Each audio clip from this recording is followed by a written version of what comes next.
கொஞ்சி கொஞ்சி பேசும் பொண்ணு அந்த பிஞ்சு மொழி கேட்டிடவே ஐயப்பா கொஞ்சி கொஞ்சி பேசி அந்த பிஞ்சி மொழி கேட்டிடவே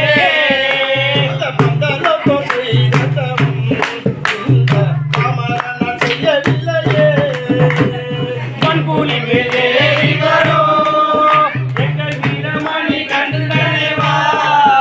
உந்தன் விளையாடல்களை பாட பணிக்கடை கூற